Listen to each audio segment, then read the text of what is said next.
Eric, the Portuguese Hammer Vieira from the Corner of the Galaxy podcast, and you're listening to the Seleção podcast. Força Portugal.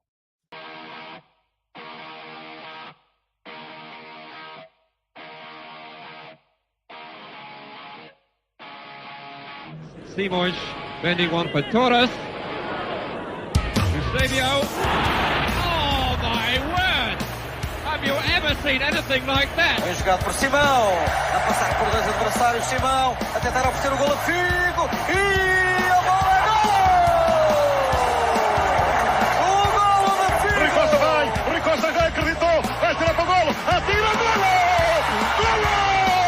Golo! Cristiano Ronaldo. Vai para Cristiano Ronaldo.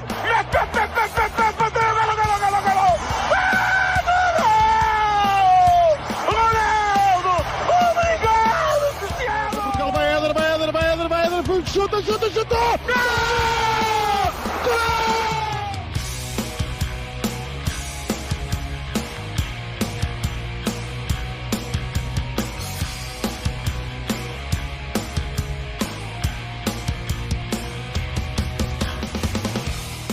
And we are live. Episode number 87 of the Seleção podcast, a proud partner of Portugal.net and Palma Media. I am your host, Danny Pinto. Thank you so much for tuning in to this live episode, as tomorrow is the day that we've been waiting for. We finally get to see our Seleção in action in Euro 2024, and it's about damn time for sure. So, without further ado, can't do this alone. The last time we were live, this gentleman was with us, and he brought some luck in terms of the group that we're in, as we bring in the Texas Tuga, the Portuguese Hammer, Eric Vieira. Sir, how are we doing? We're doing well, and I'm doing even better now that we're coordinated with our outfits. Look at us. Sadie Hawkins here. We can, plan it out. During our live show, we talked about the jerseys and how this is Nike's farewell tour, and we talked about how beautiful the tile work is, and look at us now. And it feels this one feels nice, right? It's beautiful. Nice little. It's almost good, it's got a little comfort feel, for a man of my larger carriage. So this is good. Well, I feel okay in a Nike jersey for the first time in years. And I'll tell you this also: the secret is the little pattern as well. Again, as a man who may look affluent in the 1920s, one of the things you go for when you go with the plain white shirt, not a flattering look, but you get a little tile work in there, make a little print. Slim it up with the cuffs here, and we're in good shape. So yeah, shout out to you. Happy to be here. Yeah, towel work has been the bugaboo of my wardrobe for quite some time, but no longer. Yes. No longer. Now you got guys. Well, we appreciate everybody who's tuning in here on YouTube. I believe we're also live on Twitter, on X, and I think the Facebook page for the podcast. So we appreciate everybody tuning in. Obviously, big day tomorrow, Eric, with the national team finally sinking its teeth into this competition, but. I know you do a little bit of traveling the last few days. So, but in the first few days of this tournament, what's kind of caught your eye so far? It's just the how fun an international tournament is. Absolutely, that's what it comes down to. It's what we've been waiting for. We knew in the qualifying group, and you've mentioned it over and over again on the pod without being disrespectful, that the qualifying group was a bit of a snooze fest because the quality of Portugal was above that of their opponents in their group. So we have just been chomping at the bit, waiting for some stiff competition, waiting for the real deal. And so now that it's finally here, seeing all the pomp and circumstance of the opening ceremonies, seeing, kind of the fun banter between the fans that you've seen on the streets. I know that we'll probably end up touching on it with the Albanians breaking the spaghetti. Listen, that's some serious stuff right there, dude. But that's what the game is all about, right? That's why it's the beautiful game. It's the love of the sport, getting everyone together, the chance that we had, an upset today, with Slovakia getting in there, and so there's just that's what it's all about: the upsets, the drama, the national pride that goes behind it. And so I just enjoyed the tournament as it's happening so far. It's been a bummer that Portugal's in Group F, so they're on the last days when we're going to get to see them kick off. So I've just been waiting and excited to see them get after it. So again, we're at the final peak here we've seen all the games, we've seen some favorites, we've seen some upsets, and now we just get to see, our beautiful national team, our Seleção, go at it. That's the only thing missing right now. Yeah, and it's worth waiting for. The best things are. So I for one, I kind of share your sentiment, and it's almost nice. I just love international competition overall. So it's like having the Euros and then having the Olympics too. Like about like a week and a half, 2 weeks after the Euros go. It's definitely something that I enjoy. But man, international soccer is something above what we are used to on a week-to-week basis. So it'll be a lot of fun. Hopefully it'll be a long tournament, a fruitful tournament for the Seleção, and we get things kicked off tomorrow, noon West Coast time, 2:00 Texas time, 3:00 on the East Coast of these United States. And as I mentioned in the tweet or the post, whatever we're calling it. We're still calling them tweets. They know what you're talking about. Yeah. If you're not, listen, I'd love to know where everyone is listening from, where everyone is watching. I don't. So if you're not on the West, the Central time zone, I believe, Eric, you are, and then the East Coast time, listen, just figure it out. Do the math. I believe 7 hours Azores, 8 hours mainland continent Portugal. Everything east of that, good luck to you. So yeah, the internet exists, Google exists. It has your location. It'll adjust the time for you. Absolutely. So again, my thanks to Eric for joining me on this episode of the podcast, as we are going to preview the match tomorrow, and also kind of get Eric's thoughts on his prospects for Euro 2024 and the Seleção. But before we do that, remember, follow us on X, on Twitter at selecaopod. Facebook.com/selecaopod. You can email the show, selecaopod@gmail.com. Selecaopod.com is the website. So make sure you guys are bookmarking that. And of course, you're watching us on Twitter or on YouTube, on X, whatever it is. If you're on YouTube, make sure to click the like, subscribe, get the bell notification so that you are always watching us and knowing when we're posting videos. I'm going to be doing as much as I can in this, hopefully, in the next 4 weeks. So plenty of, I hope to do a little bit more live stuff, because live stuff gets, I missed that part of my radio days, having the immediate reaction instead of just the podcast reaction. And then, Twitter can only do so much in terms of posts and responses there, but I'll try to be doing some live stuff, pre and post, all that good stuff. And hopefully we will, like I said, have a long tournament here at Euro 2024. So Group F starts tomorrow. Both or all four teams going in action tomorrow. Portugal, of course, opens against the Czech Republic, or Czechia. Czechia is what we're going with now. Yeah. Czechia. Okay. It's like Twitter has changed to X. Czech Republic is now Czechia. We got to update the software every once in a while. Elon is everywhere right now. And then, of course, before that, we got Turkey taking on Georgia. Eric, we're here. We're here. But just what are, I guess I'll go with kind of piggyback off my last episode. Coming into these matches, you've kind of seen a Portugal that's, been giving up more goals, obviously, than what Portugal was doing in the qualification stages for the Euros. They only had 2 in the 10 matches. I believe we've had 6 in the 4 friendlies or 5 friendlies since then. But is there anything that you took from the friendlies in a positive manner, and then anything that kind of concerns you heading into the real deal tomorrow? Yeah, the positives that I took away from it is, one, you want your squad to be in good form and everyone kind of firing on all cylinders. That's why you played the friendlies, and you want to make sure that everyone is fine-tuned. One of my takeaways from it was Francisco Conceição. What he was able to bring in that first match, he's going to feel like he can be that spark plug of someone who can come off the bench. Did you see that? Was that a QR code? It was. Was that something special? Is that an Easter egg for our? Wow, that was weird. With Stu Howdy in the mix here. It's exactly what I call the file. But I didn't mean to interrupt.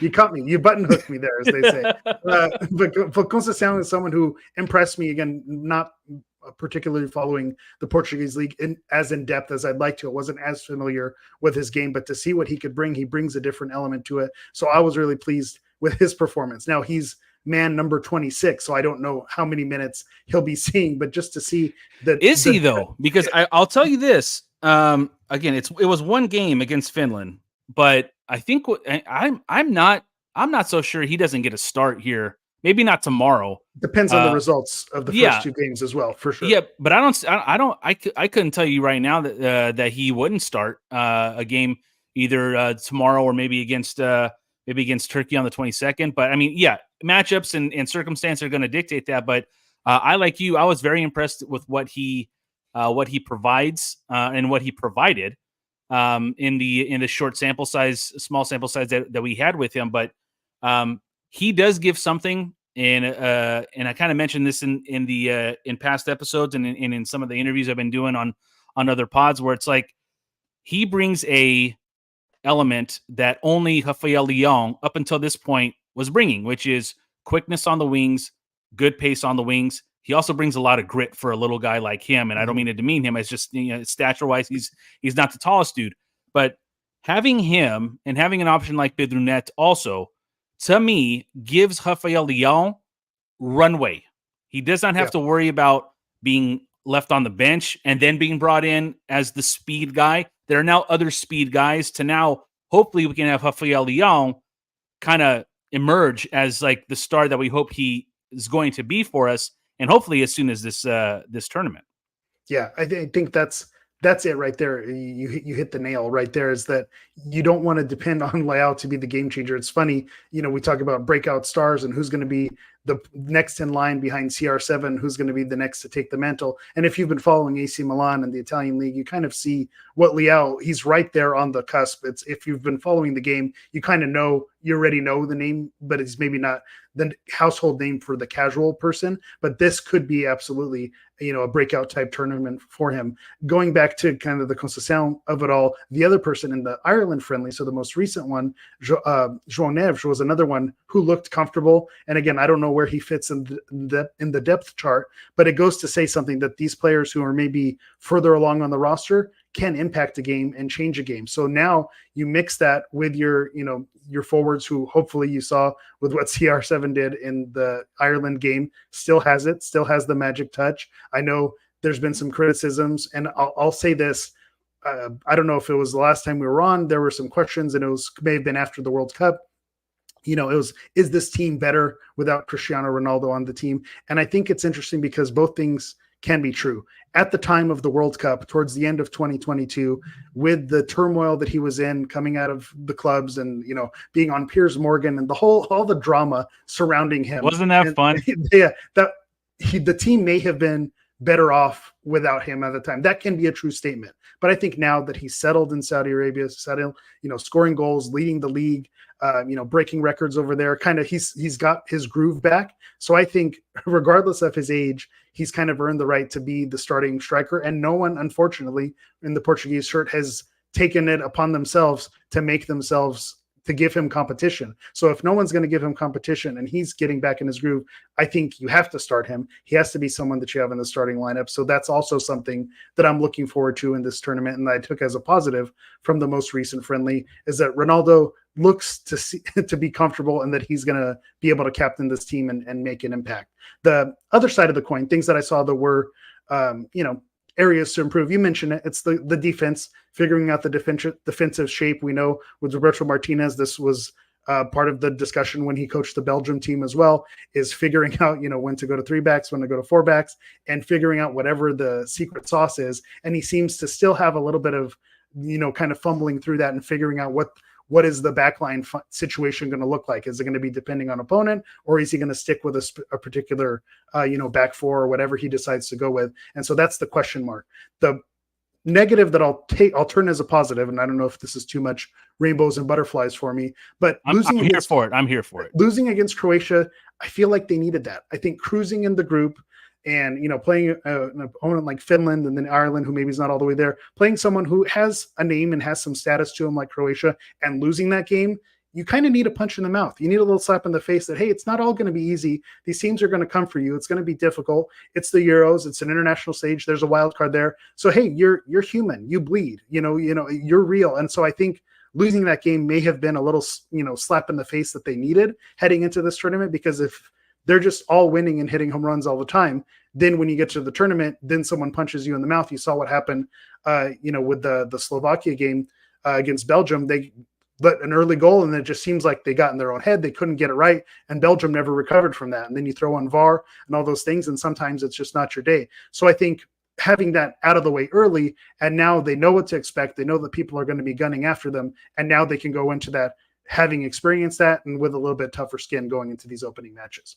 Yeah, absolutely. Those are the thoughts of Eric Vieira, the Portuguese Hammer. He's joining us here on episode number 87, a live episode here on YouTube, on X, on Twitter, and on Facebook.com. Appreciate everybody tuning in. We have a lot of comments going on right now, a lot of discussion. Are you guys even paying attention to what we're saying? Because there's a lot of back and forth between Luciano and Juju and Kevin Costa and even Nathan Motz is in here. So we'll get to those questions for you guys for sure in the next few moments here. But appreciate everybody tuning in. And honestly, Eric, this goes back. I started this podcast in 2018.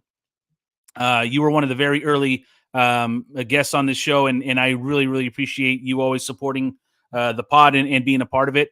But one of the things that I told you and what I told the folks that were listening is that this is kind of like what I envisioned this pod to be, which is kind of a culmination of fans who are likely first, second, third generation immigrants, whether you're here in the States, whether you're in Canada, whether you're living in the UK, wherever you're at. Hell, Nathan, who does not come to Portugal naturally here. He just fell in love with the team back in the day. This is kind of like the one-stop shop that I was hoping this could eventually be. And we have like, I don't want to say it's 1 million people watching right now, because it's certainly not. But we don't have the numbers. We don't know it's not 1 million. This is true. I mean, I have the numbers. It's certainly not 1 million. But play along. But it's definitely a mystery.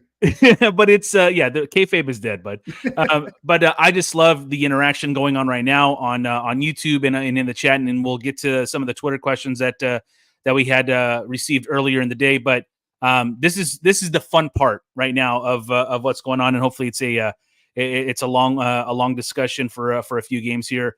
I know we have some folks from listen, we got Christian. I'm gonna mess up your name here, bud. Sorry, Christian Dobosiewicz. Christian from Chicago. From Chicago. It sounds like a Polish last name. Very Chicago. It feels like it's there. So shout out to Christian. Yeah, we got Remy in Ventura, and we've got who else do we got here? We've got well, listen.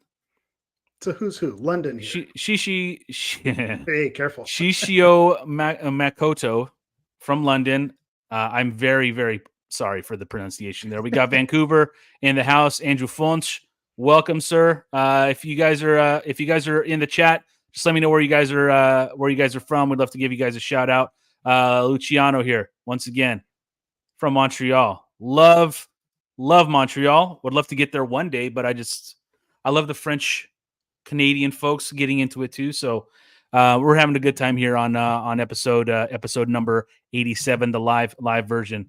If you don't mind me piggybacking on something that you're saying about how you wanted this to be a one-stop shop, and kind of this is where you want the Portuguese international soccer discussion to be happening, and kudos to you for it, it kind of popping off like it is. We talked about earlier about international soccer being different, and this is part of that magic. You couldn't tell me that Champions League is better quality, and that those, Club World Cup is you're getting better styles of play with teams that are maybe more cohesive and you have things going on. You can make that argument, but there's just something magical about the international tournaments that makes it so much better. And I think that's what we're seeing here is there's that extra level of passion that people bring during these international games. 100%. One thing that I wanted to kind of get from you, and I'm looking at my notes here, so I do apologize. So there was a discussion today. There was maybe a question to Roberto Martinez in the final press conference before tomorrow's game, where I believe someone asked him, or the answer he gave was that he knows that Diogo Costa is going to start. But other than that, the rest of the team does not know who is going to start. Now, that could be just, him being coy with the media, and it could very well be that the starting 11 is very aware of who they are. But, we both did not play at a very high level. Let me rephrase. You played at a much higher level than I did. I stopped after I blew out my knee. But don't flatter me either. It's not like I played at a high level. Would that matter to you if you knew or you didn't know going into the first major the first match of a major tournament if you were going to be playing or starting or not?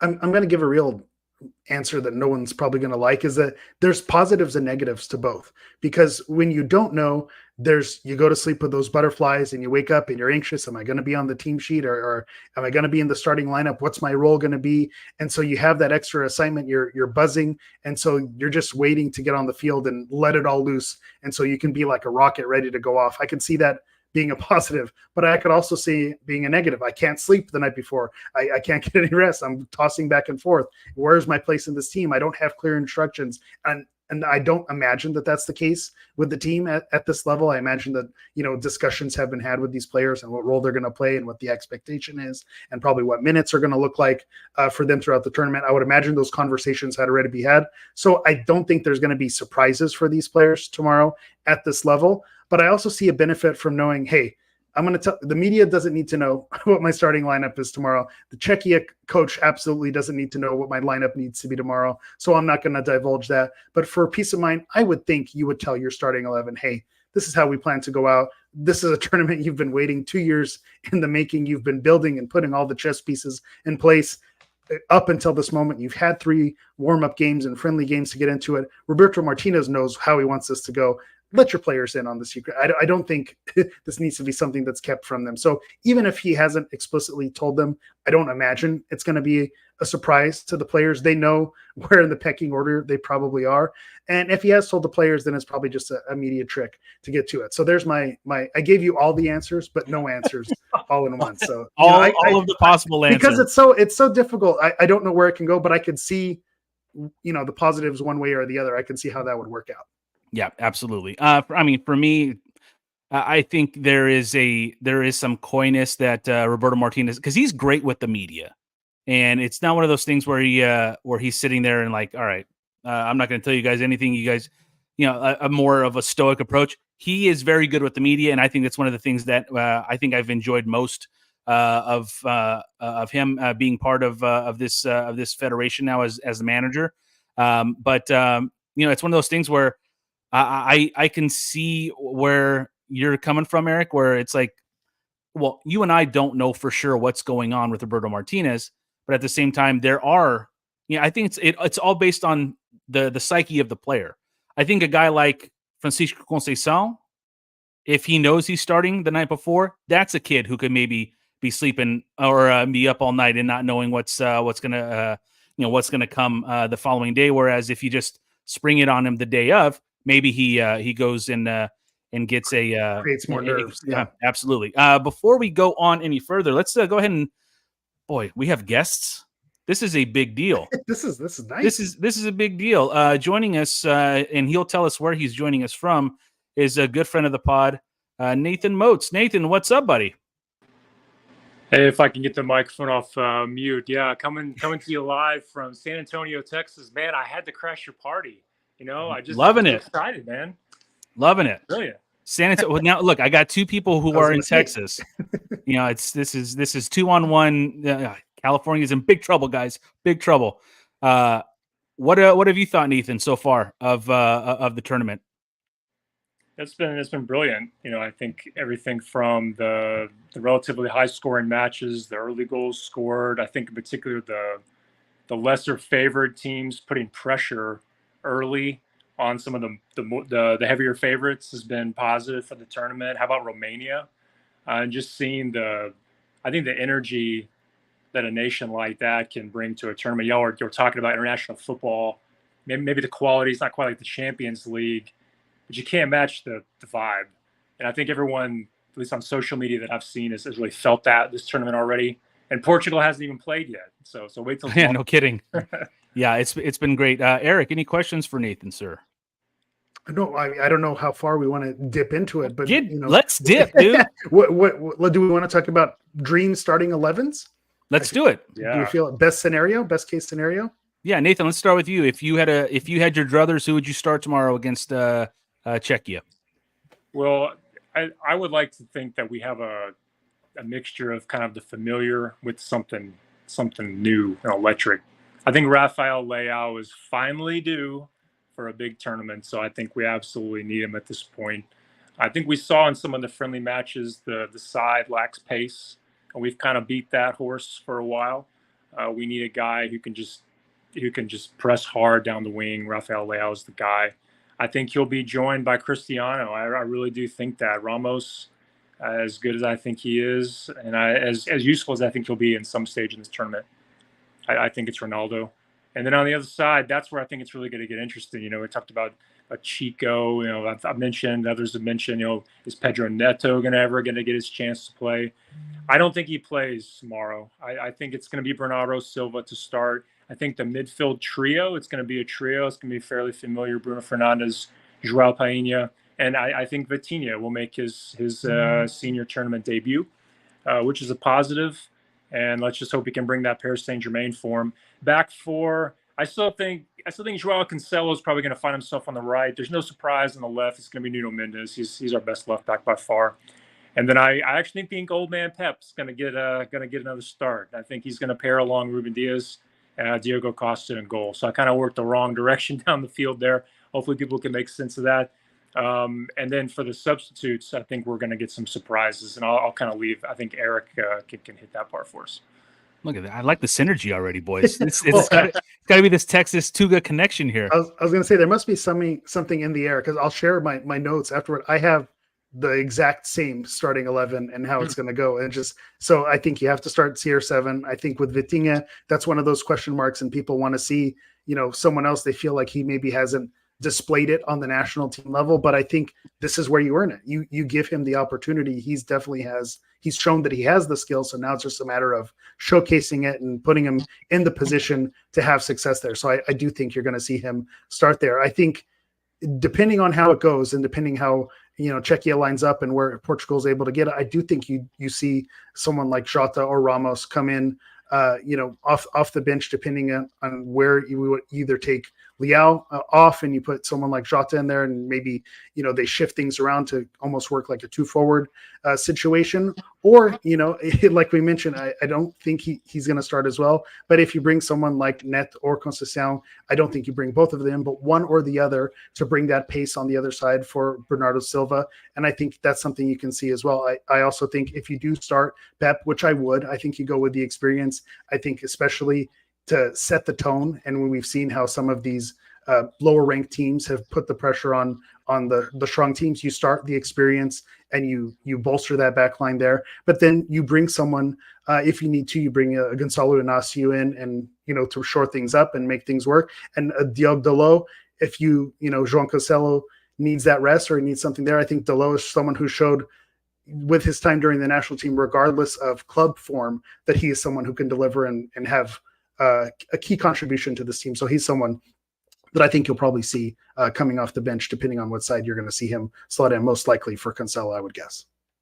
Yeah, I mean, for me, it's just I think Roberto. I almost said the FS. It's been I've been doing this podcast for a while, but I think the one thing with Roberto Martinez is and Nathan, you helped with the book, the 13th chapter, and I think we've come like 2 or 3 chapters since then, or this might be the 3rd chapter here, but the prevailing argument is that every tournament in the last 2 or 3, we say that this is the best team on paper that Portugal has ever had. I don't know if this is the best team on paper that the team has had, but for whatever reason, it's about the deepest that we've ever had. And I think, there's a legit starting 11. I think in terms of a backup, on this team, I think we have 22 guys that if you were to line up on a given day could probably win you a match against maybe anybody in the world. But That's the one thing for me that I kind of am glomming onto, is that it's the depth, not so much the quality is there. And I'm not questioning the quality per se, but I don't think the depth has ever been as strong as it is right now heading into a major tournament. What do you say, Nathan? Yeah, I think there's definitely a case to be made for that. There's some other pretty strong teams. 2004, 2006, those are pretty strong squads. And I think there is a sense to the bias of the present. Absolutely. We watch the players, they're at big clubs now. That was kind of back in the day when I first became a supporter in the 2000s.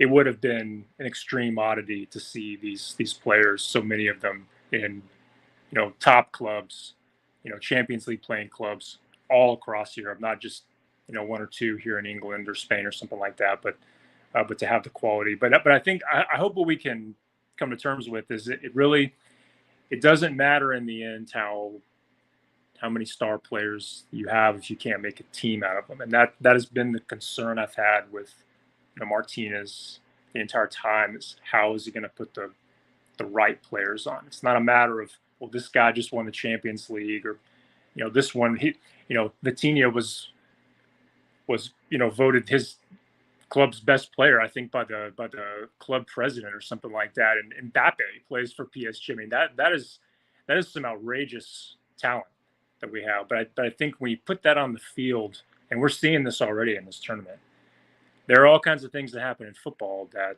even players of this pedigree can't negotiate. So they're going to have to go out there and they're going to have to win the match. They're going to have a difficult match. They're going to have a team that's withdrawn and ready to hit them on the counter. You watch tomorrow, they're going to be ready to spring the trap on us. They know what to do. When we saw this in 2016, we were in an easier group, right? We thought we were going to get through that easy too. These players, they may be playing Champions League ball, but they're going to have to prove it tomorrow. International plays, some of these guys for the first time, some of these guys, really needing to prove themselves after having some pretty indifferent performances for Portugal.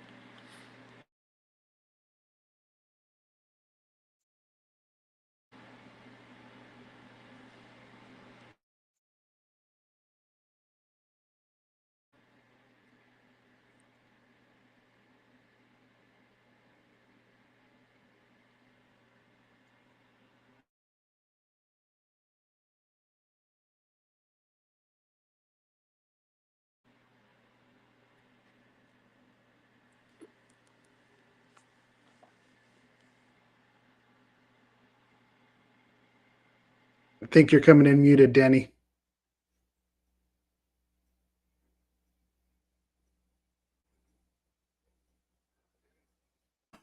I'm coming in muted. Yeah, that's my bad. Is it me? You know what I've done now? I've given myself more work. God dang it. And it's back. No, yeah. Everyone's no, there was no audio issue. It's definitely a Danny Pinto issue. So my apologies for that. Hey, Remy, thank you. I am good now. I appreciate it. But and now I've lost my train of thought. Where was I going? I was going to Twitter. I was going to, it was going to be the best thing I've ever said ever. I'm just going to go ahead and just talk or mention the question, and I'll try to give the kudos here to whoever sent it. But there it is. So Luciano Feltrine, who is in the chat here, he mentioned, or he sent a question to us earlier today. Besides the 3 points, what do you guys hope to see during the game tomorrow? He says he hopes to see some much needed intensity that's been lacking as of late. I want to touch on that last part, and I'll bring Nathan back in, who's nice enough to join us. Nathan, that's on me. I don't know how to work my my microphone. Doing this for 6 years.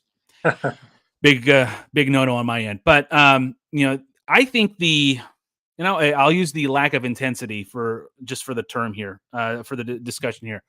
I think that Roberto Martinez was definitely pushing this team to qualify, and not only qualify, but to be at the top of the group as fast as he possibly could, in order to give probably about 6, 7, maybe 8 guys a chance to perhaps get called up on the back end or in these friendlies to see what it is that he had on top of who he thinks was already going to be on the team.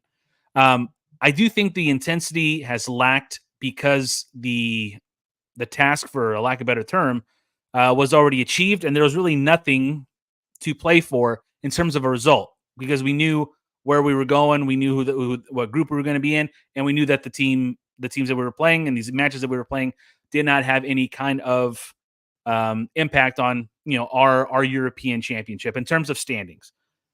I am very interested to see what the response is going to be in a game that matters for the first time in about 5-6 months.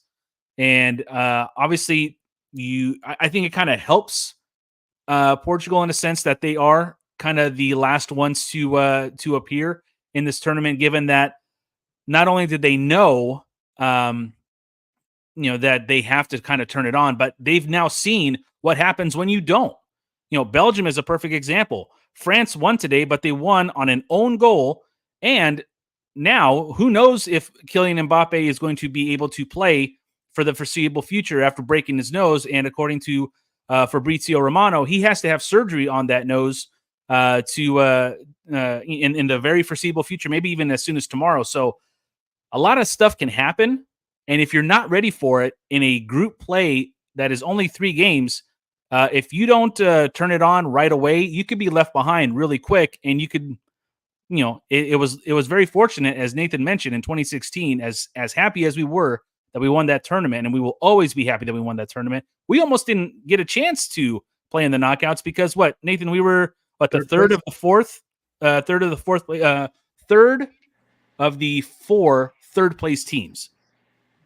Yeah, I mean, just, Eric can probably back me up here, but I think really the concern supporters have watching Portugal play lackadaisical is just trauma, from having seen, I say in the Fernando Santos era, a very pragmatic, hesitant, slow, we could say methodical, but that would be putting it lightly. I think the energy was lacking in all those years, especially the latter years. We were wanting, I think, a return to the swashbuckling days of old, where we had these 2 prolific wingers just barreling down the flanks, and it was just all vibes. That type of football is never, that doesn't go out of style. And so I think that people are hoping for that type of energy. And the friendlies, I will say just flat out, I know a lot of people get upset about the way that we played those. I'm not, because nobody got hurt. And I'll tell you 2 things that will change a tournament outcome more than whether you have good players, more than luck: injuries and suspensions. Injuries and suspensions, right? You cannot afford indiscipline, and you cannot afford your star players getting injured. And we have a lot of injury-prone guys. I will tell you this: Nuno Mendes, if he gets hurt, it changes our tournament. Changes our tournament flat out, because it changes how we play, and it changes how the opposition plays against us when he's on the pitch. Yeah. Go ahead, I was Eric. going to say, to that point, it also happened in the World Cup with Cancelo being out and being rolled out. That kind of changed how Portugal played in that tournament as well. So, so I'm right there or with you. The latest that I did hear about Mbappe is that surgery will not be required, but he will need to wear a mask. So I think you will see him again. But going back to the cautions, also, that's part of why I'd like to start Pep in this game tomorrow as well. Is if you do get the yellow, get it early, get those suspensions knocked out. That way you can have them if you need them once those games the count come down the line. Well, and you talk about suspensions. The yellow card accumulation is a 5-match accumulation, because if you get one tomorrow and then you get one in the quarterfinals, you are out for the semis. That is tough. That is and now I know the rule changed because they wanted to ensure that star players did not miss the final on yellow card accumulation. Obviously, you can't do anything about a star player missing it if they get a red in the semis. But what they wanted to get away from was having the star players who picked up that second yellow and now were suspended, that they picked it up in the semis, they missed the final. But I think it's almost like too big of an overcorrection. To me, how I would do it is yellows in the groups, you clean them out after the groups. You get 2 yellows in the 16 and the quarters, you're out for the semis. If you don't get a yellow in the semi or in the quarters and the round of 16, you're available to the rest of the tournament. I mean, there are rules. There needs to be discipline. There needs to be, for lack of a better term, some safety when it comes to these tackles and these antics. But at the same time, you're asking teams who, and obviously this is going to help the deeper teams, but you're asking teams that have aggressive players who may get a bogus yellow card that maybe that doesn't get rescinded. And now that player has to play on pins and needles for the next 3-4 games in the hopes. Think about João Painha, right? That's the number one guy. Him and Pep are the number one guys for me in that regard. Yeah, when we talk about another player who honestly changes the way we play, we have the top rated tackler in the English Premier League in the side. If we lose him to cards, we have, but that's his game. Yeah. Who hasn't played much. And we have Ruben Neves, who, let's be honest, hasn't reached his potential. He got paid like he did, though. That's another story for another day. That's another story, but that changes how we play too. Absolutely. I think João Painha is central to the union. We played 2 friendlies, one against Sweden, the other against Finland, allowed 4 goals in those 2 matches, and I believe those 4 goals came on 4 shots on goal, if I'm not mistaken. So I mean, we are giving up some easy chances. We need a guy who's going to provide us that cover and is going to strike some fear into the hearts of those who he's playing against. If we lose him, I just don't even want to think about that scenario. Do you think he's more important to the lineup if Roberto Martinez is playing 3 in the back with 2 wing backs, or with the standard 4 in the back? I mean, either way, I think we've seen it where we will start with a 3CB look, and the holding midfielder I've seen they kind of drop deep to kind of almost form that de facto 4th defender, and then moving up into central midfield when they need to kind of dictate the play going forward offensively. So he's got utility in that role, but in the 4-3-3, I really looking at the small frame kind of midfielders we have, and you bring Vitinha into the discussion, and we're soft. We're soft in midfield. We need some power. We need some strength, That's why Ruben Neves has never worked, in my opinion. He just doesn't have the physical durability. Danilo, João Painha, maybe, but Ruben Neves, no. And so that's just a matter of the way we play. Go ahead, Hammer. People probably pulled their hair out when Danilo was starting. They're like, is Danilo the best option? But to your point, he brought that extra center back essentially. And I think if you do go the 4 in the back, Palinha is more important in that lineup, because then he basically becomes that 3rd center back when the movements happen up the wing. Yeah, I think man, when I was kind of giving my prediction and kind of figuring out what this roster may look like, I thought that Danilo, for as much crap as he got when he was playing center back, I think he is he's one of the, I wouldn't important. It's a relative solid term, but he's a guy who can fill in on the defensive side of things if João Palinha gets to a point where he's yellow carded or heaven forbid he gets injured. He also, if Roberto Martinez is not ready to pull the trigger on Inácio or Antonio Silva, Danilo can get right into that center back position, whether it be 3 or playing paired up with Pep or Ruben Dias. The versatility he provides is something that I think has been underrated for a while, and now in a situation like this where he can be the backup for so many different guys, I think his versatility is something that is absolutely valued on this roster, and especially if there's any kind of yellow card accumulation issues going forward in this tournament. Yeah, well, I mean, and then you look at the supporter demands for a attack-minded side, and the discussion that was being had, back when Fernando Santos, left his helm was, how are we going to balance that out? Now we have all these, very slider frame players, João Neves, Vitinha, all these players, even the wingers that we have are not particularly dutiful. There will be no besmirchment of João Neves on this podcast. But guys like Danilo that can play, multiple roles. My concern with him would be match fitness, match sharpness, because he regrettably didn't factor in too heavily to Paris Saint-Germain's run in the Champions League or in Ligue 1 as well. Yeah, I think I made the joke that we're gonna have a short king summer for the Portuguese national team. A lot of with João Neves and Chico in there and Vitinha. This is our short lineup, but they're short but bold. Absolutely.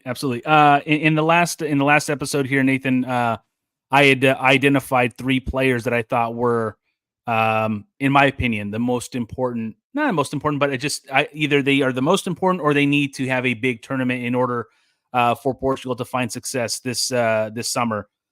We've already talked about João Palhinha. I think he is the linchpin of that midfield, and his availability and ability is something that I think will drive Portugal if he can stay in the lineup. And it's a kind of a terrible way to kind of look at him, like if he can stay, like the guy can't play. And like he had his coming out party in the Euros 3 years ago, especially in that match against France. But I mean, I think he's so important to the success, in my opinion, of this national team. The other two, Rafael Leão, given that he is now no longer the lone speed option, I think is something that I think he can kind of break out in this tournament.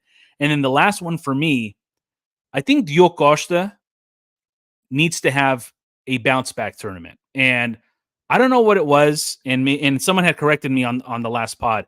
It wasn't against Cameroon, it was against Ghana. But I don't know if he ever really shook off that near disaster in that opening match throughout the tournament. And maybe it's just me, maybe it's just a personal feeling that I have in seeing how he plays seeing how he played, I should say, with that Seleção shirt on. But I don't think he ever was fully comfortable in that tournament, and then he wasn't really tested during qualification. So this is a big time test for him. He played great against Croatia, and he kept the national team in the match against Croatia. It could have been easily 5-6-1 without him between the pipes. But for me, I think that it's as an important of a tournament for him in terms of his long-term role with this national team, and also likely a big move to another big European club this summer. What say you, Nathan? Oh yeah, I mean, I think that anytime you have a competent keeper, a confident keeper, it makes the rest of the team confident. And we've already seen some key mistakes keepers have made in this tournament that have completely shattered their team's ambitions already. And keepers are kind of a funny animal, aren't they? They're very, very psychological, that position, and sometimes I think it takes a long time for the recovery process to continue. I would agree. He needs a big tournament, but I still think the rest of the squad ahead of him, that there's some other key players that might need to have a bigger tournament. Bruno Fernandes, for me, most criticized guy, but also possibly the most central guy in our midfield. I think recently, when I say recently, like maybe 12 to 18 months, when he plays well, we win. And it really doesn't matter who we put around him. If he plays well, we win. And so I think he needs to have a big tournament. And the guy I mentioned, Nuno Mendes, when he's on the pitch and he's at the top of his game, the opposition has to change the way they play. Look when he gets on the ball, what they do. They have to completely shift to that side of the pitch and put an extra player or two kind of just in the area, to where if he beats his marker, they can get someone on, creates all kinds of opportunities. He opens up the pitch for us. I mentioned on Twitter like a young Marcelo, almost. Maybe not quite as technical. Yeah, it's a good comp though. It's so competent, isn't he? When he's on the ball, he's just on the ball. Yeah, that was Marcelo's magic. Yeah, it's just it's pleasing to watch, and I think if he stays fit, he's going to be in the conversation for young player of the tournament. Yeah, and I'm seeing a lot of comments on the in the comment section. Believe me, I'm not saying that Cristiano Ronaldo is not important. Yeah, believe me. Listen. It kind of goes without saying, like, he doesn't need this tournament to cement his legacy or cement his place or solidify anything. So don't get me wrong, he's still as important, and to me, he's a must start for me going forward. And I have been on this podcast. I've been critical of him, and the idea that maybe it's time for us to start weaning ourselves off of him. But I'd be a fool to say that his form coming into this tournament is light years where it was for the World Cup 2 years ago, and the fact that he's getting everyday work every week, every game he's in, he's got match fitness. There isn't, and Eric mentioned it in the at the beginning here. There is no, unless there's something pops up tomorrow, there is no Piers Morgan interview that's going to take the attention away from the team and focus it solely on him. The very small sample size that I've seen from Cristiano Ronaldo in these few days after he got called or joined the team, I should say, after the Kings Cup in Saudi Arabia, he has been, without a shadow of a doubt, as much of a team first guy, both publicly and how he showed and played on the field against Ireland, as I can remember in quite some time. And for me, that is a huge thing going into this tournament. Huge. Yeah. I think that, what's it called? Occam's razor. Sometimes the most obvious answer is the one that's right in front of you. And I think we can mention, Diogo Costa, and we can mention Vitinha needing these breakout tournaments. But if Portugal is going to succeed, Cristiano Ronaldo is going to need to be in that golden boot conversation. He's going to need to be putting in goals. And so I think the other thing that may be looked at a little bit differently than maybe with the World Cup, we know there was the rivalry with Messi and Ronaldo, kind of the last dance feel behind it. I think it's shifted a little bit of the conversation to Ronaldo being really celebrated a lot more in this tournament. I think a lot of people are looking at the longevity with his debut happening in 2004 and the 20-year gap, and this being his 6th Euros. I think this is a lot more celebratory of Ronaldo. And I think that, for someone who, say what you will, but someone who likes his ego, puffed up a little bit, that's probably where he wants his head to be, is people celebrating him and lauding him and, wishing him success. So I think that's where he's probably in the right headspace for it. And if Portugal is going to succeed, he needs to be the player that's in that conversation doing it. It's almost reductive and too obvious to say, but I think it needs to be said out loud because it's absolutely the truth. Yeah, but he's just so much more comfortable, I think, in this environment. There was a time, it seemed like, maybe it was during the Juventus years, he was kind of struggling to come to terms with his age, maybe a little bit. Was dealing with some changes in his role for Portugal. He was taking a lot of free kicks, for example, back then, and he was hoofing them over the bar just about every time. People were really frustrated. I almost feel like he's kind of gotten over that. I think he's finally adjusted to, okay, I'm in the twilight of my career. I need to enjoy this. And it almost seems like, we saw this against Ireland. He's just enjoying himself, and when he's enjoying himself, he's tough to beat. When he's confident, and we all know Ronaldo's a mental giant, one of the mental giants of the game, of any sport. And when he's in this type of form and as comfortable as he is, he's going to have I think he's going to have a surprising tournament. Let's go to another question here from Twitter. We go to Eric Forza. A couple of questions here. Your opinions: is Vitinha worth starting over the likes of Mateus Nunes or João Neves? Let's go. We'll just go with that first question. I think Vitinha has earned his spot in the starting lineup over Mateus Nunes and João Neves based on his form at PSG. I think honestly he's another one of the players that could be one of the young standouts of this tournament if he plays up to his potential. But I don't think there's any question with the example here of either Mateus Nunes or João Neves. I think Vitinha is clearly the starter over those two players. Yeah, I'd agree with you on that. I think we mentioned it with our starting lineup kind of predictions on where we get it. So we kind of spoiled it a little bit there, that we do feel Vitinha is going to be there.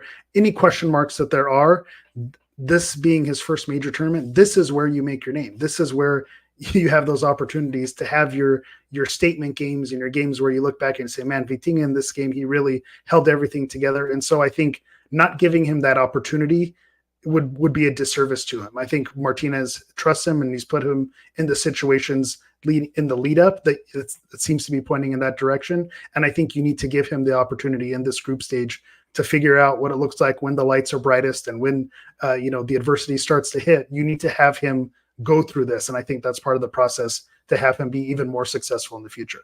Yeah, I completely agree. And I would just add regarding Mateus, there is a sense in which you look at his skill set and feel he adds something unique, much like Otavio might have. Unfortunately, he was injured. So I wonder, though, it was his season at Manchester City, was it convincing enough to kind of get him in that conversation? I definitely don't think he starts at all. I don't think he'll start any match at this tournament unless the results are really poor for us. But I wonder if he even sees the pitch. But if he does, I think it might be because we are so slight in midfield that he could potentially add some tenacity or some strength, some hard running that we could use. The next question from Eric is, should Bernard Silva just play as an 8 included in the 3-man midfield with Bruno and Palinha so that we can start either Jota or Felix with CR7 and Rafael Leão up top? I mentioned in my last pod, I think this is I don't want to say make or break. I have a tough time finding the ideal position for Bernardo Silva in this lineup right now that doesn't have him playing in the middle. I don't think he serves us as well as he can when he's playing out on the wing, especially if they're playing or if they need to have some speed on that right side of the field. The left side is going to be completely a track meet with Nuno Mendes and Rafael Leão. You then have João Cancelo, who's more offensive than defensive. Let's make no mistake about that, and he will get up. But then it's like, he is so good, Bernard Silva. He is such a great player, but I am finding it very hard to kind of find where he's going to factor in, if that makes any sense. Nathan, what do you think? Yeah, I agree, and I've been reading a lot of opinions on this regarding this new problem we have with including both Bernardo and Vitinha on the same side, and I do agree it's becoming a little bit difficult. And someone posted some statistic that I thought was alarming. It was something like the last 3 tournaments, Bernardo has had 0 goals and 0 assists. I'm trying to find those exact stats. Yeah, maybe wrong about that, but I will say, in all fairness to some who have become discontent with Bernardo's quality, he needs to do something significant in the starting 11 tomorrow if he does make it. And I would be one who would recommend him being in midfield. I still think that Bruno Fernandes is probably the better option in kind of that attacking midfield role. Bernardo Silva is a hard-running guy and could be a number 8, but he doesn't have a lot of pace. And that's just the concern that I think a lot of people are kind of key on. What do you do with a guy who's great on the ball, but off the ball, he doesn't give you that pursuit energy.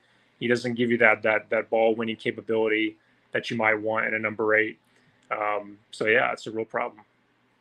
Eric, what do you think? I apologize for being on me here. My son is going a little bit crazy in the background. And Danny, we talked about off air might be happening on TV, but there's some people, if you watch wrestling, there's some crazy stuff happening apparently in the background. But going back to Bernard Silva, I think him switching to the 8, I think that's kind of a dream scenario if he can make it work. But when you look at Bruno Fernandes, Vitinha, and Palinha, who do you swap out to make that work? But I also think if Portugal wants to put their best 11 out there, Bernard Silva needs to be in that 11 as well. So he kind of gets, for lack of a better term, stuck out on the wing because you need to have him on the field. So I really like what Nathan said as well, is that he needs to have something happen tomorrow, because if the results are not on the field at the end of the day, and there's, the depth that this squad has, then you need to give other people those opportunities. But I think Silva just has too much quality to put him on the bench. I think he brings so much to this team with the creativity and the wizardry. You saw, even though the statistics weren't always there for Manchester City, he was a key to so much of what they were able to do. So I think you need to have him on the field, but he does need to produce. That's like all the players are expected to do. So that's something that I really like, that take, that he needs he needs to do something special tomorrow to kind of put his stamp on the game to make sure that he's not forgotten with 0 goals, 0 assists, and whatever that stat line is. He can't keep doing that. At some point, the rubber's got to meet the road.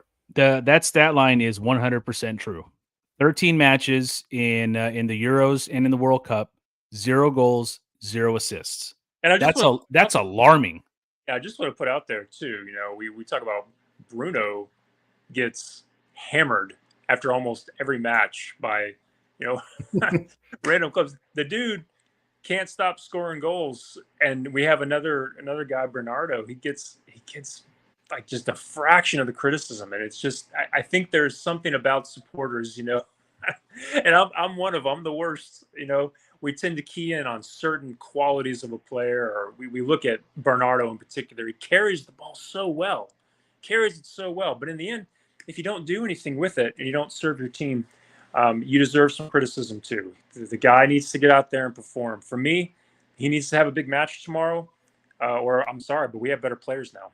Yeah, and you mentioned Bruno just in the most recent World Cup, 4 matches, 2 goals, 3 assists. So the proof is in the pudding there. But it's Nathan, you mentioned it, and I'm like, yeah, there has not been a big loud criticism of Bernardo Silva as much as there has been for Bruno Fernandes. Yet, they're 2 different types of players. This isn't for me. This isn't a back in the day when when we were watching England play, is like, oh, is it better to play Lampard or is it better to play Steven Gerrard? Those 2 are more similar to me than Bruno and Bernardo is. But to your point and to Eric's point as well, the rubber does have to meet the road here for Bernardo Silva. And maybe I have to kind of change my player to watch and most important player to kind of solidify, because if it's not this time, he's running out of time to be a major contributor in major tournaments for the national team. And if we take the rose-colored lenses off a little bit, also that point of Bernardo carrying the ball well, but maybe not doing a lot with it, I think that criticism can be displayed with a lot of the team as well. As sometimes you see Portugal have tons of possession and dominate a half and then not have anything to show for it on the score sheet. And I think that's something that, with all these midfielders and the skill and the talent on the ball that they have, and this is why CR7 is still our lead striker, because we don't have that person, that big target striker who's just banging in goals and that physical presence that's finishing the job and that final third. I think that is the piece that's missing, and why Ronaldo is going to need to have a big tournament if Portugal is going to be successful, because it's not only Bernardo, it's a lot of the team likes to do a lot of the passing and holding the possession without necessarily finishing the job. I think Leao is the exception to that role. Well, he'll turn it on like a freight train and he'll head towards the goal. He's not afraid to have a look. And interesting enough, João Cancelo is the other one who's not afraid to take a shot, when he pushes up on defense as well. So I think with the exception of those players, that same criticism could be given to the other team, especially when you get into these dogfights with these other countries who are going to be looking to, sit back and then play the counter. Yeah, absolutely. The last part of the 3-part question from Eric was, do you start, like, I guess your two best starting fullbacks in any of these matches? Is it Nuno Mendes on the left and João Cancelo on the right? Are there arguments for either Nelson Semedo or Diogo Dalot? Yeah, of course. I think both the latter players had great seasons. Dalot, and in spite of Manchester United's woes, was still one of their better performers. And Semedo, just somewhat of a renaissance, at Wolves. Finally, I think justifying some of the talent that may have seen him more hyped as a younger player.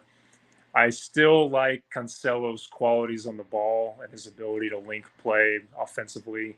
I still want to see him succeed, even though defensively Cancelo's a liability. I have to admit that. And I really just think it's gonna come down to how he actually performs when he gets out there. Is he going to be able to prove that he belongs or not? But I see that as being a position that Martinez will make some changes if he doesn't like what he sees from Cancelo. On the left, I think it's a little bit easier. I think Nuno Mendes, in particular with Rafael Guerrero's injury. He's got that position. It belongs to him. He's going to have it for many, many years if he keeps the form that he's in. However, very injury prone. As we saw the last tournament, I don't know if you guys remember this, he came into the tournament injured, wasn't playing, got on the pitch for 45 minutes. Injured immediately. Some of the most exquisite 45 minutes that we watched Portugal play, and then he was finished the rest of the tournament. It was so sad, right? So let's just all say our prayers to whoever we're going to pray to tonight that doesn't happen, because we need that guy. Absolutely. Are you listening? Are you listening up there? Please. Go ahead, Eric. No, I was just going to end it by saying to that question, being, do you change who you're going to start in this game and move around on maybe putting other players in those positions? I think I'm a believer of whoever your best starting 11 is, that's who you go with. You don't play games. These are the games that count. You need to get 3 points. It's not, let's look down the line. Who might we be able to start in the next game and this and that. It's you put your best out, you play for the 3 points, and then you cross that bridge when you get there, whether it be injuries, whether it be other concerns with yellow cards, suspensions, all those things. You worry about that later. You put your best opportunity with the best players you have available. Yeah. Last question from Twitter here is we'll go with Philippe Orlund. Let me see if I can bring that one up here. I'll just read and then I'll bring it up later. Do you guys prefer the standard 4-3-3 we've used mainly, or does the new 5 at the back with a central creator behind Leon and Ronaldo that looks great against Ireland? Does that would you guys like to see that more? Is there one that you favor either way with this team?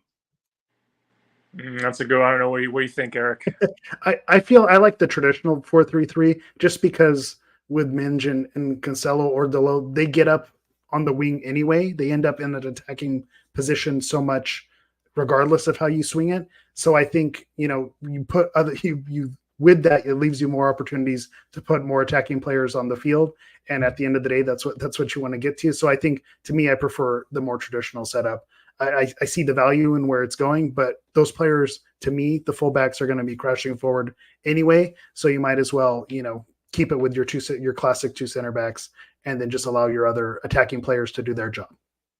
Yeah, and I think there's something. I don't want to say there's a nostalgic goodness in the 4-3-3, of course, but I also think it's just it more typifies Portugal's play over the years, if that makes sense. We seem to more naturally execute a 4-3-3, and that may just be some subjective take that I have, having watched tons and tons of football, but just seeing the way our players adapt to a 4-3-3, there's more of a comfort in it, as long as we have really good wingers. Now, the last couple of years, at the end of the Fernando Santos era, we were still running a 4-3-3. We didn't have strong wing play. That wasn't working for us. Big concern, Bernardo Silva being on the wing, right, in a 4-3-3, for example.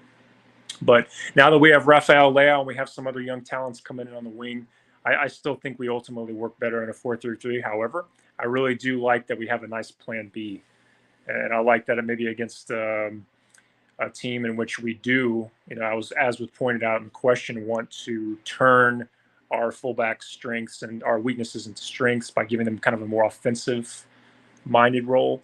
We can switch to that 3CB look and change the formation. And that's kind of a new some flexibility we haven't had in the squad in recent times. I will say this: I thought the 3 center back system looked really, really good against Ireland. But again, Nathan, you've mentioned it, a lot of recency bias, right? I mean, what was good yesterday may not be good today. What worked out perfectly 2 weeks ago is now forgotten. So, for me, the one thing when Roberto Martinez, and I've mentioned this a few times, the one thing that Roberto Martinez mentioned in his introductory press conference was A, the depth, and B, the versatility that the players that Portugal have can bring onto the pitch. So I don't think anyone is married, or I don't think he's married to a formation. I think he's married to what formation works best against the opponent. And I think, there's ways of, as a coach, do you just put your strongest team against whatever opponent it is, no matter who the opponent is, or do you let your opponent kind of dictate your tactics? And there's positives and negatives, I guess, to either one. But for me, here's a cop-out answer. I don't see an issue with either one until it becomes an issue on the field. And you got to just try to make it work as best you can. And I believe that Roberto Martinez has an idea of what's going to work best against these three teams in the group, and then whoever we end up hopefully playing in the knockouts. Yeah, that's where it becomes a little bit of a double-edged sword as well, because if that is something that's going to be useful against an opponent down the road in the knockout stages, if you're playing your group stages with a different formation, you have to really have a lot of trust in your players that they're going to be able to adapt and change their tactics, midway through how they've been playing and maybe what has brought them success in their opening matches. So it is, you mentioned Mr. FS earlier and maybe his reluctance to change tactics. Here you have a manager who seems to be fluid with the tactics, possibly depending on who the opponent is. But the risk you run is, if that's not something that's been truly tested, do you want to roll that out against a Germany, against, an England, against an opponent who maybe is going to be dangerous on the attack? Is that the time to experiment? And so that's the double-edged swords on when's the right time to kind of debut that and expose your players to those situations. That, and there's less time to rehearse these changes too, right? So, I mean, if you're switching back and forth constantly between different looks, that in a short tournament, when you don't have these players together for long periods of time to kind of hone them in the finer points, I mean, you're gonna have some risk there, with players having to fill different roles possibly. Before we get to predictions for tomorrow, I just want to thank everyone who has been tuning in. Whether you're watching us on YouTube, on Twitter, or on Facebook.com. I want to give out some shout outs to folks who are watching us from all over North America and even in Europe. Let's see if I can post. Where's everybody at here? So again, we mentioned Andrew. He's out in Vancouver. We've got London with Shishio Makoto, excuse me. And again, I truly apologize if I'm messing up your names here. Juju in Mississauga, Ontario, who told me earlier today that it was too late for him to watch. And he's right here. Juju, appreciate you, bud. Where else are we here? This is great potting. We got Christian, who is watching us in Chicago. We've got Miguel in LA. Also in Southern California, we got Remy in Ventura. Montreal is in the house with Luciano. Isabella, big presence on Twitter. I believe she is in Florida. And of course, we can't forget our folks in TO in the 6, and also Vinewood Boulevard in Long Island, New York. So appreciate everybody who's watching us today. Boston, Mass is in the house. San Francisco is in the house. Just greatly appreciate everyone who tuned in to tonight's live episode. So the last part of this episode, fellas, is predictions.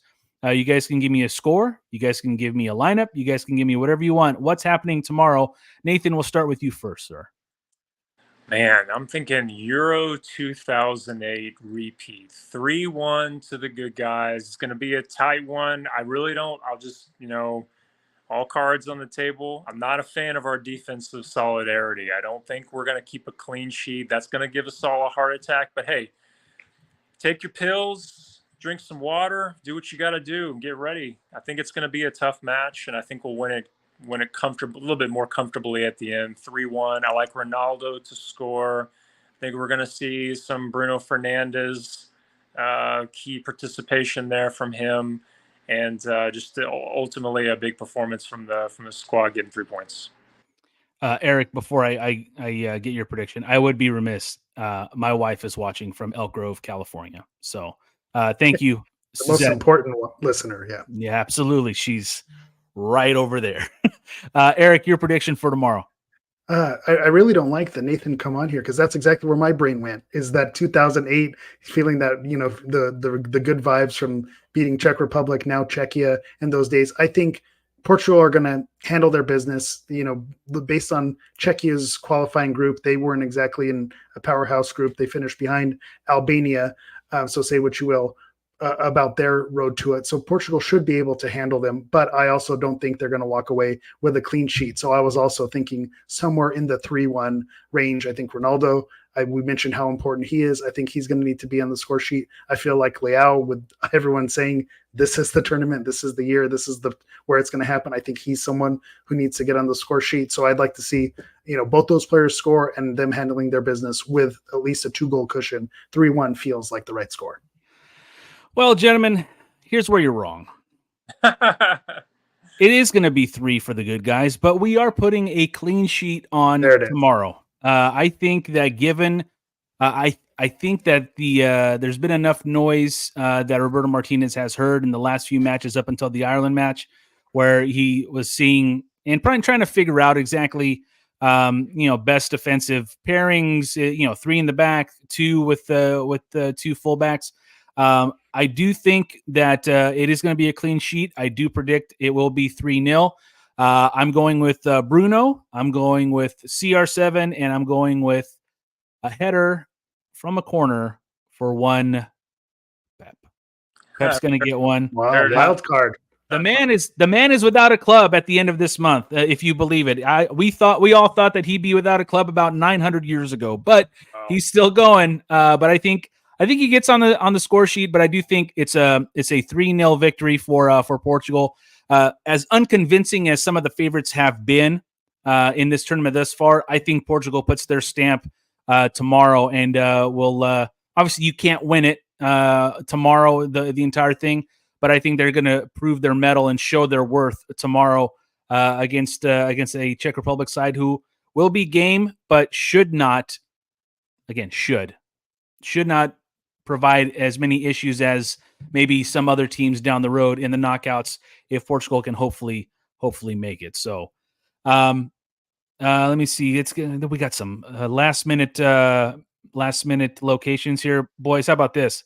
How about Melbourne, Australia? Paulo da Silva. Is it like it's game day for them? It's like Friday over there. No, is that how the time works between us and Australia?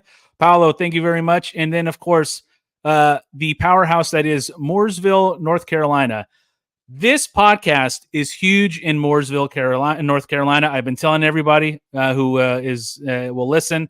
So 7AV Media, thank you for tuning in, and honestly, thank you all for tuning in. Especially a big thanks to Eric for taking some time from TU Howdy, and hopefully you'll be able to enjoy that either today or tomorrow. And Nathan. Thanks for one being in the chat, and then making your way into the studio and being part of the show today. Really appreciate you coming on and always being on the pod whenever I give you a shout. So to both of you guys, very very a very very big thank you to both of you. Yeah, thanks so much. My apologies to Eric, of course. I just saw an opportunity to chat Portuguese football. I can never pass it up. So, just thanks for having me on and Força Seleção. Yeah, it's always a pleasure to meet you, Nathan. Again, the more the merrier. This is like Danny was saying in the beginning. This is what it's all about. You feel like you're at the bar, you're at the pub, talking about the team. That's the feel that we get for it, and it's all love. It's all good. So again, shout out to you, Danny, for inviting. Always game to join you and talk soccer and just the chat and everybody. Big North Carolina, all the fun things that are happening. Kudos to you for all the continued success that you have with the Seleção pod. And hopefully we get those 3 points tomorrow. From Australia to North Kakalaki, baby. I love it. All right, here we go. That will do it for episode number 87 of the Seleção podcast, a proud partner of Portugal.net and Palma Media. My thanks to Eric Vieira. My thanks to Nathan Motz, and my thanks to all of you for viewing us here live. If you're catching us on the back or on the tomorrow before the game, thank you for watching. Thank you for listening. And as always, Força Portugal!